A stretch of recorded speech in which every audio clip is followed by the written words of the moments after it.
The Lord be with you. And also with you. The Holy Gospel according to John.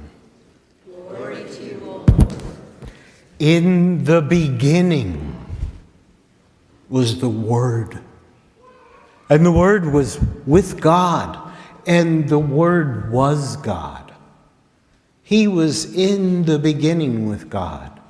All things came into being through him, and without him, not one thing came into being. What has come into being in him was life. And the life was the light of all people. The light shines in the darkness, and the darkness does not overcome it. Now there was a man sent from God. His name was John. He came as a witness to testify to the light, so that all might believe through him. He himself was not the light, but he came to testify to the light. The true light, which enlightens everyone, was coming into the world. He was in the world, and the world came into being through him, yet the world did not know him. He came to what was his own, and his own people did not accept him. But to all who received him, who believed in his name, he gave power to become children of God. And the Word became flesh and lived among us. And we have seen his glory, the glory as of a Father's only Son, full of grace and truth. John testified to him and cried out, "This was he of whom I said, 'He who comes after me ranks ahead of me, because he was before me.' From his fullness we have all received grace upon grace. The law indeed was given through Moses. Grace and truth came through Jesus Christ. No one has ever seen God.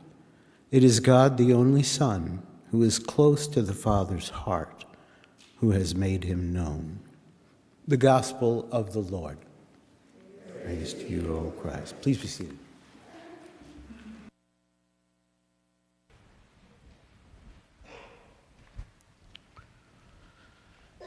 Sometimes I think we underestimate or don't appreciate, don't think about words. Teachers say, parents say to little children, use your words. Some people are really good at choosing their words carefully. Some people not so much. Words are powerful things. There are those among us who are wordsmiths. They love words, I think, highest of all of poets. And after that, perhaps people who write music and lyrics to music. The power of words. In the beginning was the Word. God is a God who communicates. God sends a living word, a person. Now, these words, they can change and shift reality for us. Something happens when we hear a word pronounced, something shifts and changes inside ourselves. We can perhaps see things. We can perhaps have a change in feeling about things from one little word. Cotton candy. Cotton candy. How many of you just saw that in your mind? Right. This is the power that words can shift internal thoughts and feelings. Sticks and stones can break my bones, but words can never hurt me.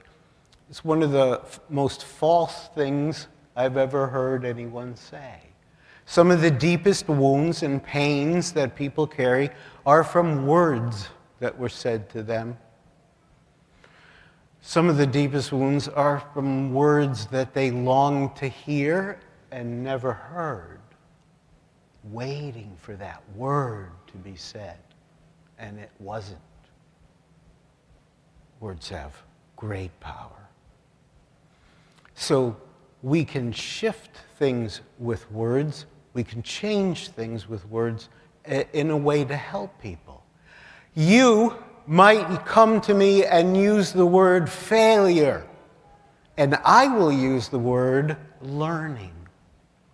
You might come to me and use the word jealous, and I will use the word worried that you are not enough. So you may use the word angry, and I may use the word afraid. Do you get how that works? That can itself reframe and shift a person's experience. Words can heal. And maybe a nice thing to do after today for this week is to think about how words have healed you and whose words have healed you. 9 years ago, almost 10, I was regularly running and walking a beach trail. I was going to the gym 3 or 4 times a week. And it was a great mystery. I blew a disc, ruptured a disc, L5-S4. The pain was unbelievable. So I was taken to the ER, and there had been a snowstorm that day, and a bus had overturned. So all the specialists were working and couldn't see me. ER doc came up, did some x-rays, and then said, you ruptured a disc. It's very bad. He said, I'm giving you a walker. You'll need a walker. And I'm giving you morphine. Here's the thing about morphine, if you don't know. You're still in terrible pain. You just don't care. Very fascinating. And so there I was at home in an armchair, doped up on morphine with my walker in front of me, and drool coming out the side of my mouth, my eyes glassy. Somebody came to visit me and felt so sorry for me from my congregation. And then I had an appointment with the specialist in his office. And it was pitiful. I walked slowly. I was in incredible pain. I have my walker. And I'm thinking to myself these kinds of internal thoughts and feelings. This is it for Doug Ryniewicz. It all ended a lot faster than I thought it would. But I'm going to be on medical disability. I'm going to use a walker for the rest of it. I'm going to be in constant chronic pain. I'm thinking all this, and I'm bowed over, and I'm walking with my walker. It's my turn to go into the room. He's got my x-rays up, and he goes, "What the heck are you doing with that walker?" I said, "They gave it to me at the hospital." He says, "That was stupid. You don't need that. Leave it in the hallway on your way out." He said, "What are you taking for medication?" I said, "Morphine." And he said, "Morphine? Why on earth would they give you morphine? Get off of that. I want you on Advil." He says, "Look at your discs. I've been looking at them. You've got wonderful, thick, pillowy discs like somebody in their 20s. I want you to go to physical therapy." I walked out 25 minutes later, standing straight and proud. My pain level had moved from a 9 to a 2, and I skipped down the stairs. He healed me. He healed me with words. It's an amazing thing to be healed with words, to be healed in a conversation. Well, words are great, and they have all kinds of capacities, and we shouldn't take them for granted, but words can also be misused, can't they? Words are powerful. They can be misused. Right now, right at this moment, I could shout out one word, and it would end my career. Or it would threaten my call here at Peace, or the council would ask the bishop to come down so we could all talk together. One word. I will leave it to your imagination to think of what word. I'm not going to say it, but it's certainly not Christmas cookies. Story about how words can be used and misused. There's a married couple of mature age. They're sitting in their armchairs in the living room, and the husband takes out his iPhone. And she says, "Go ahead." And he calls his son Mike. Mike says, "Hello? Hi, Dad. I'm divorcing your mother. I've had it with her. I can't look at her face another day. Stuff I've been putting up with for 42 years. I can't do it anymore. I'm going down to the lawyer tomorrow. I'm going to sign papers." Dad, take it easy. We'll talk this out. Dad hangs up. His daughter, who lives in another state, 3 minutes later, he gets a call from her. "Hello? Dad, what the heck is going on? Mike just called me." "Yeah, I've had it. I'm going down to the lawyers. I'm going to sign a paper. I want a divorce." And she says, Dad, do not go to the lawyers. Don't sign anything. Don't pay a lawyer anything. Look, Mike and I are flying in tomorrow. We're going to work this out. He hangs up. His wife says, "How did it go?" He says, "They're coming home for Christmas, and they're paying their own airfare."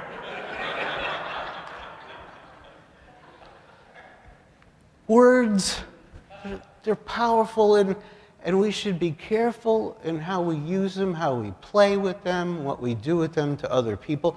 And we should pay attention to the words we use to talk to ourselves, because people have confessed to me that they internally talk to themselves in a worse way than they would never occur to them to talk to another person. Words. In the beginning was the Word, and the Word was with God, and the Word was God, and the Word became flesh. The actual Greek is, the Word pitched his tent among us, right there with us. Emmanuel, the God who is with us. And so we say this word, Emmanuel, and we sing this word, Emmanuel, because this is the festival time to remember that God too has spoken a word. But it doesn't end there. As the writer Paul in Ephesians says, when this word comes to you, you become a little word of God, given for the life of the world. You are a little word of God. And it may take a whole lifetime for us to learn how to pronounce ourselves. But that's who we get to be. That's who we are honored to be, in bringing the living world, the living word, into a world that needs to hear it, to receive it, to be shown it. Well, I once had a friend, we were very close. We were so close that we could finish each other's... You're not going to fall for it? This power of words. Think about, reflect on this. And the word which God has sent, and the word is the beloved, as the gospel writer says. Don't take my word for this, not my word alone.